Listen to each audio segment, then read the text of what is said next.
Baba Raila Odinga alizungumza wazi mbele ya nchi nzima tarehe 22 mwezi uliopita mbele ya hawa wabunge katika hoteli ya Agile pale Nairobi. Baba aliongea kwa kinywa chake mwenyewe, na waomba viongozi msiingize maneno kwa mdomo ya mtu ambaye amelala. Alisema yeye mwenyewe, akasema kama chama lazima tujiandae kwa ajili ya uchaguzi wa mwaka 2027. Na wale ambao wanaeneza mambo mengine hapa, baba alisema who has told you? Who has told you? Who has told you? Kwa hivyo sisi tutafuata the last standing instruction ya baba ambaye alitoa chini ya siku 23 ambazo zimepita kabla afariki. Edwin Sifuna won hearts yesterday. He spoke from his heart. His speech or delivery was actually powerful. And he said that Raila said, who told you? Who told you? Like ODM cannot field a presidential candidate in 2027. But I would like to tell you that Edwin Sifuna was wrong. If I can remember what Raila said that for now we are talking about the MOU we have with UDA. So his address was, let's focus on that first. I just want you to listen to what Raila said about 2027. You have not passed any resolution as a party to say how we are going to go into the election of 2027. So wherever you are, don't commit the party to some things which have not been discussed. Let those things be discussed first. We are ODM. Who's told you that ODM will not have a candidate in 2027? Who has told you? So first, think as ODM. We have a clear plan that we have negotiated and we have agreed on, and let us continue to implement that plan. Other decisions we'll take when the time comes.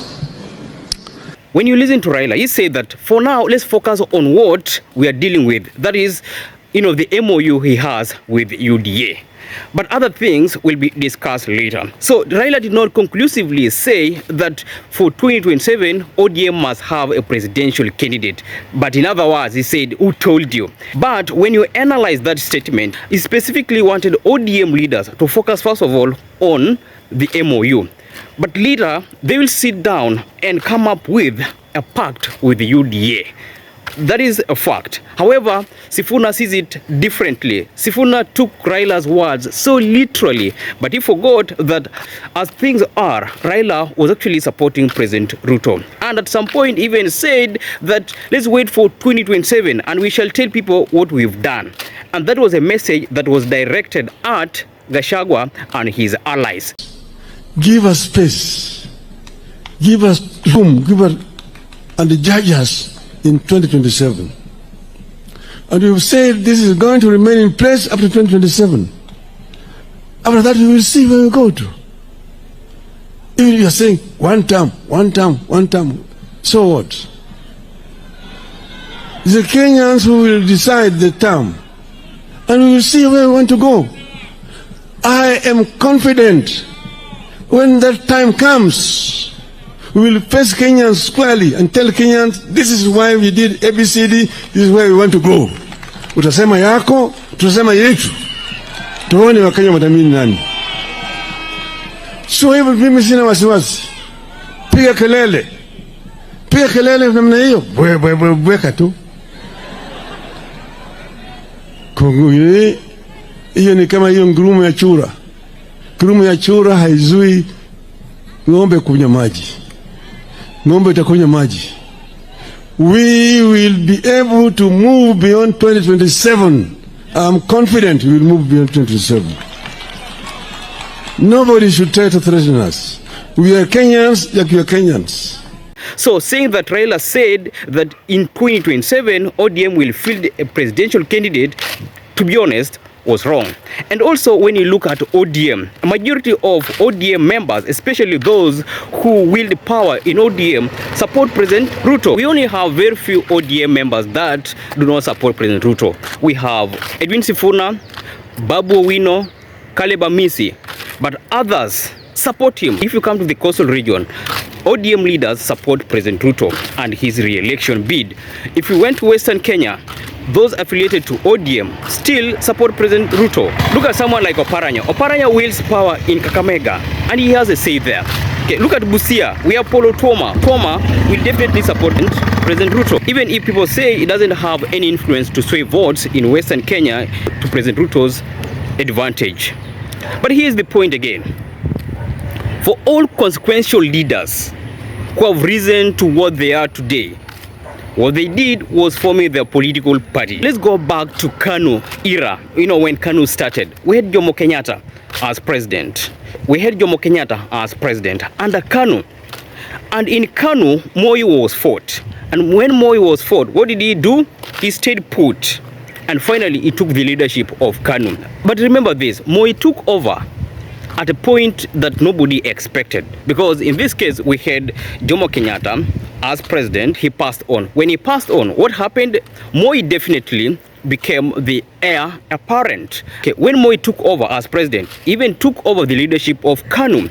And while in power, what did he do? He consolidated power, strengthened KANU, and destroyed multipartyism, meaning he did not allow any other person to form any political party until in 1990s. And in 1990s, those who were disgruntled, like Mwai Kibaki, what did they do? They formed their political parties. In 2002, Raila said Kibaki tosha. And later, what happened?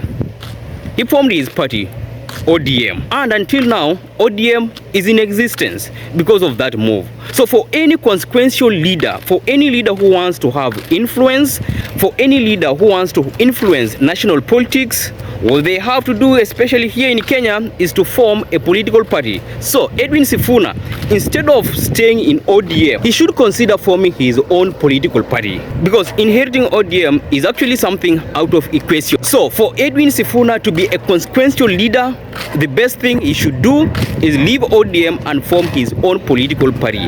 But staying in ODM and saying that ODM will not support President Ruto, that will not make sense. Because leaders from Luo Nyanza, who are actually a majority in ODM, support re-election of President Ruto.